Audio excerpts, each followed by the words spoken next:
film and the spit did, it was real spittle and it did hurtle through the air towards me, but it didn't actually make contact with my skin, blah, blah, blah. It was one of the most convoluted and complicated technical bits of filming I've ever done in my life. I'm not joking, seriously. When I see Matt Lucas, which I sometimes do, I say, like, oh, no one will ever know what we went through with that spitting scene, because it was really something else. But did it occur to me at the time, don't do it, Vanessa, not because you might get a face full of spit, but because it's, denigrating to women, denigrating to fat people, denigrating, not at all. It just seemed like an absolute hoot at the time. I just thought it was funny, very, very funny, and everybody seemed to think the same then, didn't they? Absolutely, no, I thought it was hilarious. Hilarious, exactly, Nina, lovely to hear from you, thank you so much. Let's go to Liz. Liz is on the line in Upper Batley. Liz, would you want to watch a Carry On film? And if you did, would you want somebody to censor it for you or take out the offensive bits first? No, absolutely not. The whole point of wanting to watch a Carry On film would be just to enjoy the film and just have a laugh. And if you're going to get funny about it, I think the point that I really wanted to make on this. We live in an age where we've got Naked Attraction, Love Island, Cooking Island, and all these programmes where, people just go on TV naked, they want to jump in bed with people, different people, and it's just like, why are we even having this conversation about Carry On film? It is quite amazing, and you would think that if there's an appetite to watch them, say you put on one of these small channels like Talking Pictures or any of the others, and you do it because you think, oh good, that's Carry On Camping, I love that one. That's when Barbara Windsor's bra flies off and hits Kenneth Williams in the face. What could be better? Who doesn't want to see Hattie Jakes as May-June, for God's sake? That would be shocking today, but you've got to, sometimes take these things at face value, and with nobody saying these things are right or wrong. It's just down to personal choice. I think people are probably saying that Love Thy Neighbour is wrong, don't you think? People are saying that is not what humour ought to be. That is not how we should be laughing at the expense of people. That kind of a thing. Absolutely. I'm not saying that you should be laughing at the expense of people, but reality TV shows are all about at the expense of whatever thing you do. Would you happily sit down, I don't know if you have kids or grandkids, but would you sit down with yours and watch the Carry On film? No, it wouldn't be the choice. I don't think it was a choice. I don't think they want it to be the choice in the first place, because it's where we go their time anyway. So, it's good talking to you. Thanks, Liz, very much. Let's go to Nathan. Nathan's on the line in Goodmays. Hi, Nathan. Hi there. I think your guest you had on talking about the type of... Oh, well. I don't know, sir. Well, of course you do, aren't you? Look, and it's best never to find out. You're looking forward to growing up? Oh, yes, you mad boy. Be best never to grow up.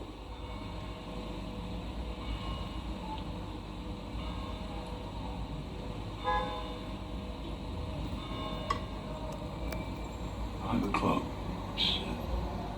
We're gone at 5. Only the guards are left, and they don't care. None of this makes any difference to them, nor in their business. They go on with their game of cards.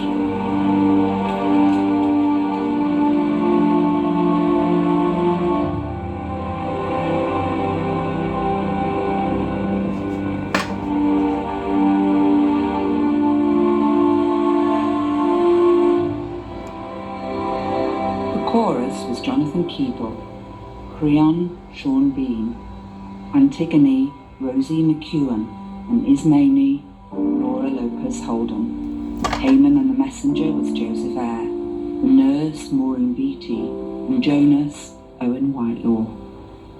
The introduction was by Professor Emma Smith of Hertford College, Oxford. Antigone by Jean Anouilh, translated by Barbara Bray, was adapted and directed by Pauline Harris.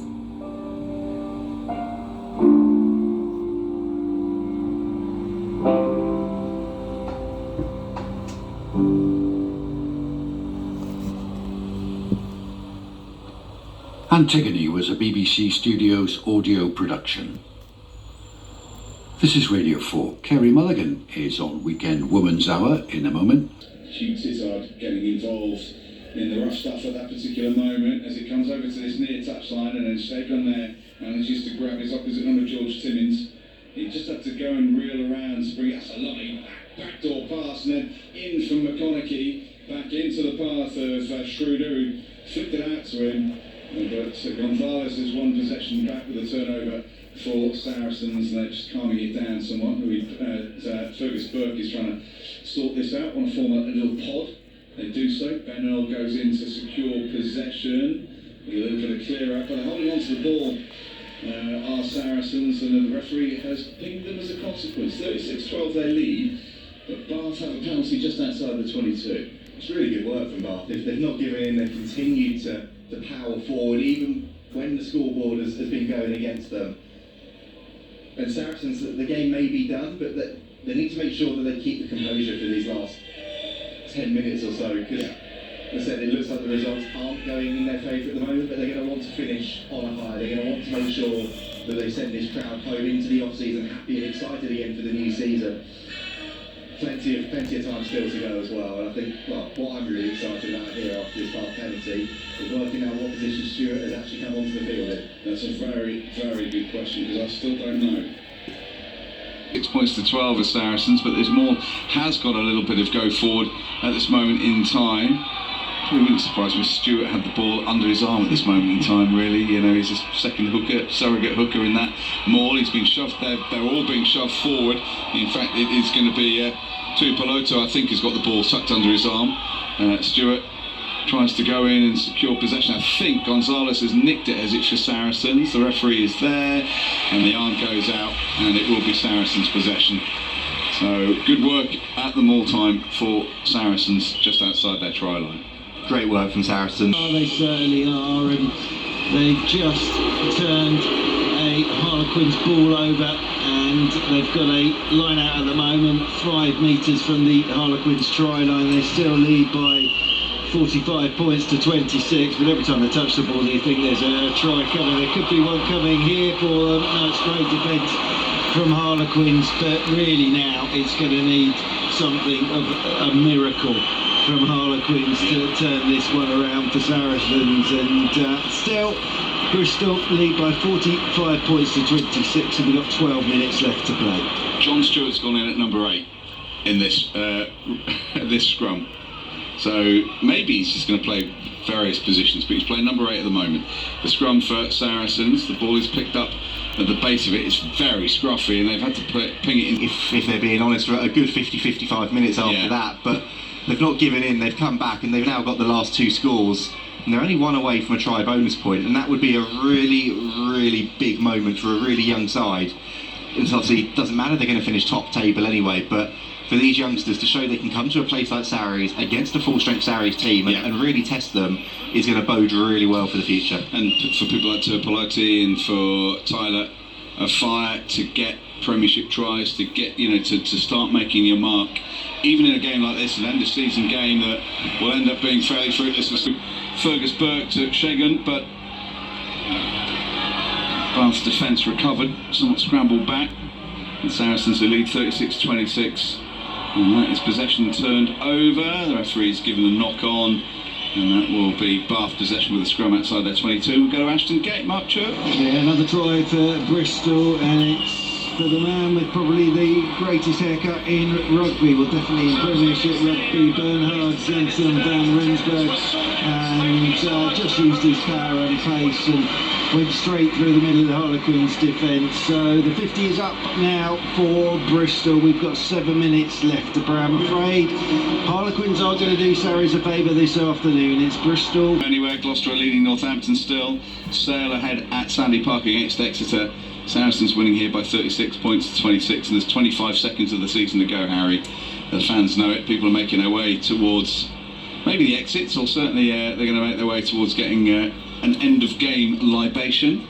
They may well be, and well, either way, they're looking to try and jump the queue if they're leaving. There's some pretty hefty roadworks out. It's a warm day, then fair play to them as well. But we are in the final throw. Sarries have got the win, but Bath are going to want to see if they, well, I was going to say they want to see what they can do from distance.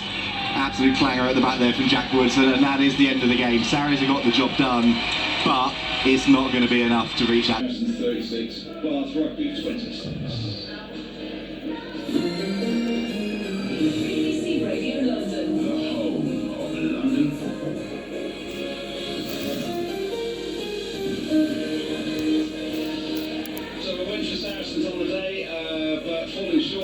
position in the top four, Harry. It's difficult, isn't it? Because, you know, we're talking about Kevin Sorrell and him coming to an end. We're talking about Alex Good ending his playing career. We're talking about Saracens winning again, scoring 36 points, 6 tries, and yet there was a bit of a sense of disappointment, but I mean, it was always a bit of a shock to nothing in certain respects because there were so many favours required. If it was one result you wanted to go your way, but really you needed at least 2 out of the other 3 games of significance to go in your favour. So it was always going to be a tough call. Yeah, it was always going to be a tall order, and in the end, like you said, results haven't gone Sarri's way elsewhere. It needed at least 2 to swing, but points difference as well in the end has come into it and been a really important factor. Yeah, they're still playing down in Exeter. Actually, Chiefs have reduced it to a 4-point game, but it doesn't matter from Saracens' perspective now because Gloucester have got those 5 points and they're ahead of them on points difference. And yeah, like you said, it's a disappointing way to end. It's the first time since 2009, other than, like you said, the relegation season, the championship season, that they've not been involved in the playoffs. And actually, the first time that I can remember that there's not been London representation actually in those end of season playoffs as well. So it's a slightly sombre end for Saracens, and they'll take learnings from this. They'll look to grow. They've always called it a transition season, haven't they? But yeah, they'll be disappointed with how the season's panned out. But actually now they know what's happened elsewhere. They couldn't control it.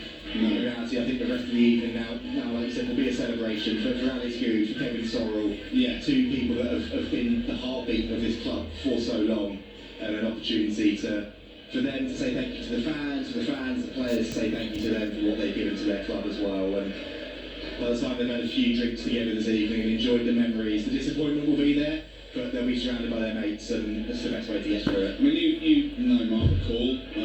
How is Mark going to assess this season, do you think? It's a tricky one. He's always so calm and measured, isn't he? I think we were talking about it earlier in terms of you'll look back on big moments and big games. I think he'll, as I said, sanitise, pasteurise, bowdlerise these films that were very much of their era. It's not like anyone's going to force you to watch them. Everyone's going to make you watch them, aren't they? James, good to hear from you. Thank you. Let's go to Jonathan in